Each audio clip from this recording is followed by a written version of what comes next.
Hi, kids. Welcome back to Miss Nancy's Bible College. I'm so glad you're here. Today's lesson, it's so unique. I know I tell you that about every one of them, but I could not come up with a lesson. And I thought, Lord, today's the day we do the YouTube. What am I going to do? And I've always known as long as I'm bragging on you, Lord, that it's going to be okay. So this thought crossed my mind, and I'm not going to run all the references. I'm going to read one story out of them, but it's to let you kids know that God hears you every time you pray. He hears me. And the title of this lesson is When God Hearkened. Miss Nancy might have a little bit of trouble sometimes listening good. I'm always saying, God, would you do this? I hope you hear me. Would you do that? But I'm thinking, when he tells me what to do, I'm always thinking, Lord. Sometimes, not always. Most of the time I know when it's him. But every once in a while I think, Lord, is that you or is that me? So I want you kids to be great listeners. You can start by practicing with your parents. If your parents say to do something, just say yes, ma'am, or yes, sir, or okay, mommy or daddy, and just go ahead and do it. So we're going to get started. The days or the times that God hearkened. I'm going to start with a story where it's so unique, and it's in the book of Genesis, and then we'll go from there. This is the one I'm going to read, and it's about a woman named Hagar. And she had a child with Abraham, and this is Sarah that brings this story to pass. Wherefore she said unto Abraham, this is Sarah talking, cast out this bondwoman and her son, for the son of this bondwoman shall not be heir with my son, even with Isaac. And the thing was very grievous in Abraham's sight because of his son. It was his son by blood. And God said to Abraham, let it not be grievous in thy sight because of the lad and because of thy bondwoman. And all that Sarah hath said unto thee, hearken unto her voice. For in Isaac shall thy seed be called. And also, God promises Abraham something. Of the son of the bondwoman will I make a nation, because he is thy seed. God and Abraham are friends, and that's a wonderful thing to remember.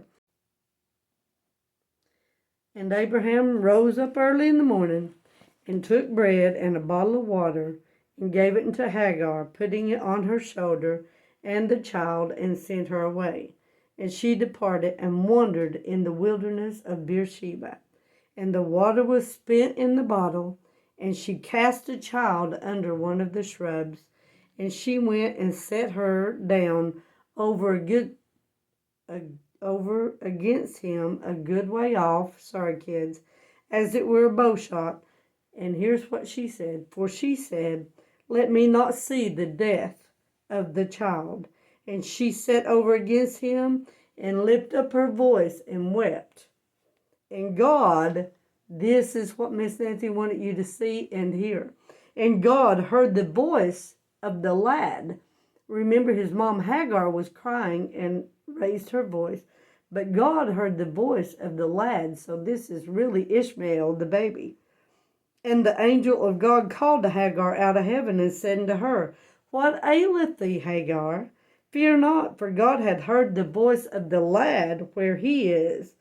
Arise, lift up the lad, and hold him in thine hand, for I will make him a great nation. So this is a baby's voice. I couldn't wait to tell you about that story. And now I'm not going to be so specific, but I'm going to tell you some more stories when God hearkened unto people. So Joshua was in a real big battle, and the people were coming at him, the Amorites, and he was fighting army against army, and he was running out of time. And he said, Joshua lifted his voice and he said, God, let the sun stand still in Gibeon, and the moon be still in the valley of Ajalon. And so guess what, guys? God hearkened to him, and he stopped time. Time stopped for Joshua because Joshua had lifted his voice to the Lord. And then David was a man after God's own heart, And he did not go after King Saul, who was trying to kill him. He kept dodging him, and he said, I will not touch God's man. And so then, because he prayed and lifted his voice to the Lord said, he's a man after my own heart. And David behaved himself wisely. And then the more he was put under, he behaved himself more wisely. And then he behaved himself very wisely. And he listened to God. And he raised up his voice and wanted to build God a home. And God said, you can't. You're a bloody man. And so I'm not going to allow you, but I'm going to let the son that comes out of your loins build my temple. And so that answered David's prayer. God heard him talking, and he appreciated what was in David's heart. But then comes his son, Solomon, the wisest man on earth. And you know why he was wise? Because when he got to know the Lord said, your dad was a faithful man, and what can I do for you? And here's what Solomon said. He said, you did so good to my father, and I saw it all, and I want to be like him. And what he done was, he said, God offered him anything. He said, what can I do for you? And Solomon said, you've gave me all these people. I don't know how to go in or come out, and I'm young. If you would just give me wisdom to deal with them. And God, I'm pretty sure God was amazed. And God said, you know what? You ask for wisdom, you're going to get it. But he said, for all the things, kind of like what he probably thought that he would mention Solomon, he said, but because you asked this, I'm going to give you a long life. I'm going to give you riches, and I'm going to give you plenty of wisdom. So Solomon raised his voice, and God gave him what he wanted, plus so much more.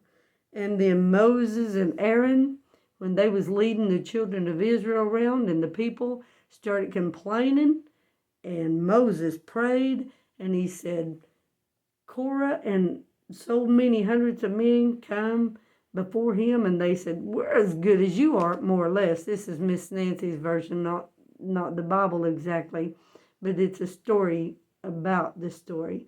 And he said, if you die a natural death, then these people don't have to believe me.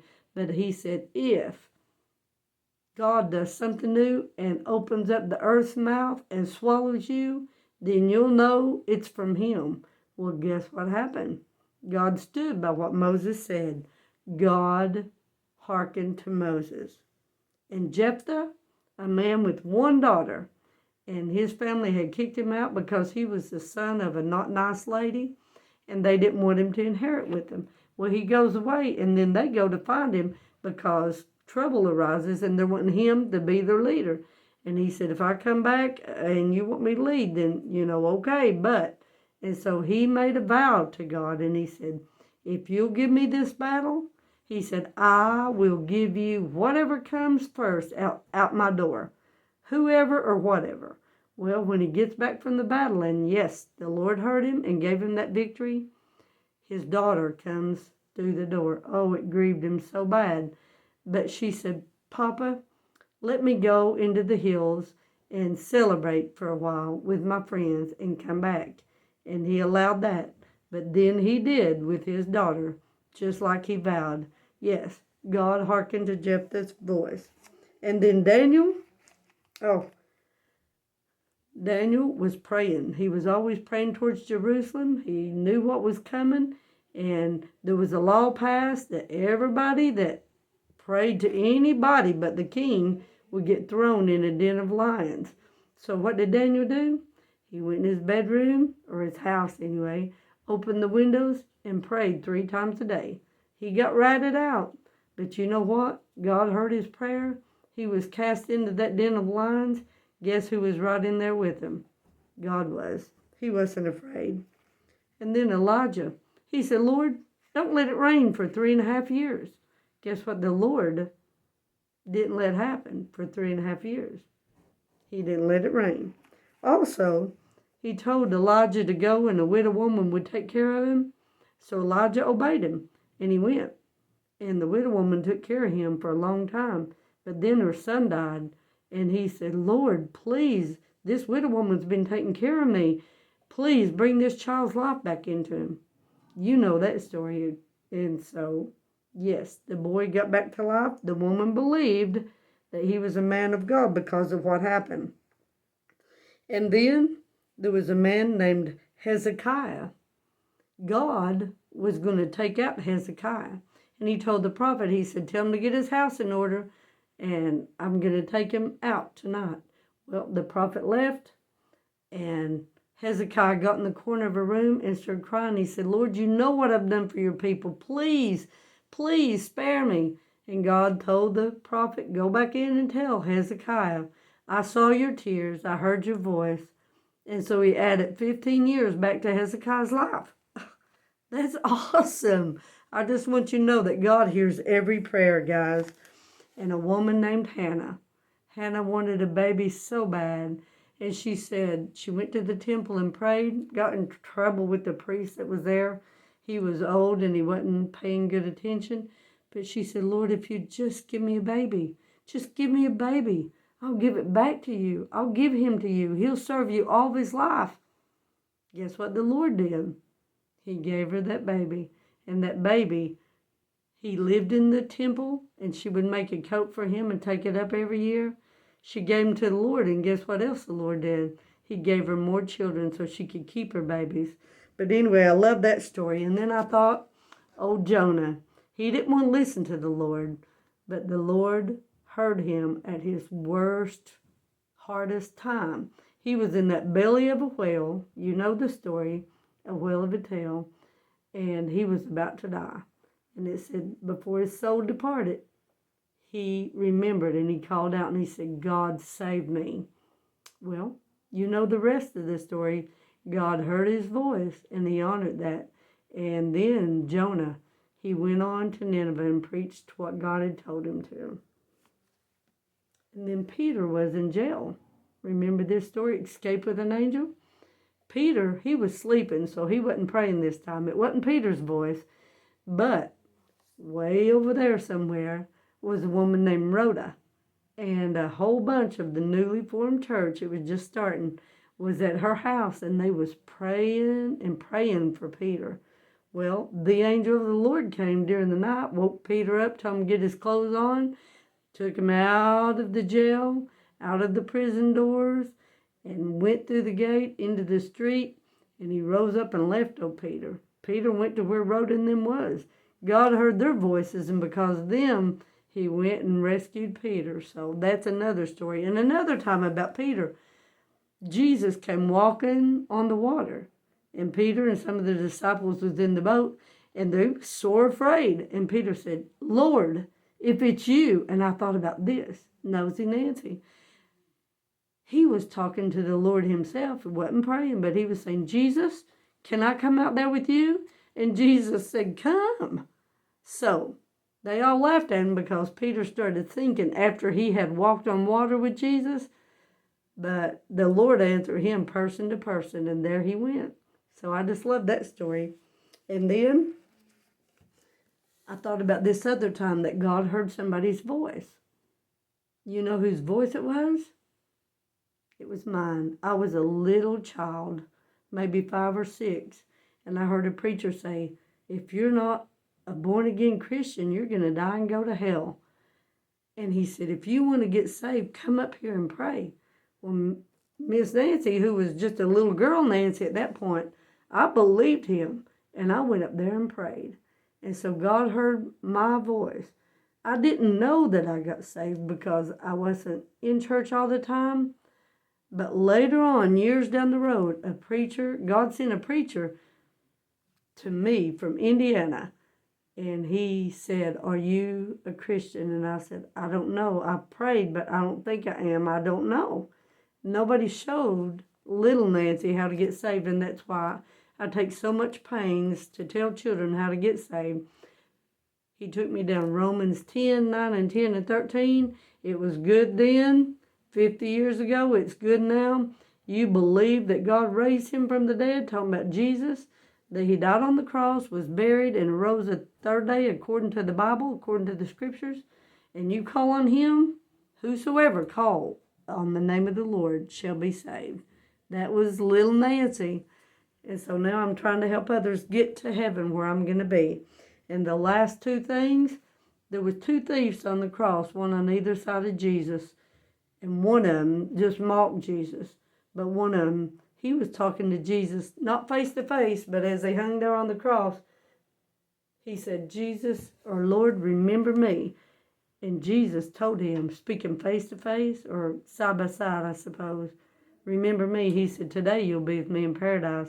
That thief made out all right. So I was thinking the comparison and contrasting little Nancy when she was 5 or 6, the thief that almost went to hell, that called him at the last breath, and then the last person that called out on God, I wanted to bring up, is Jesus himself.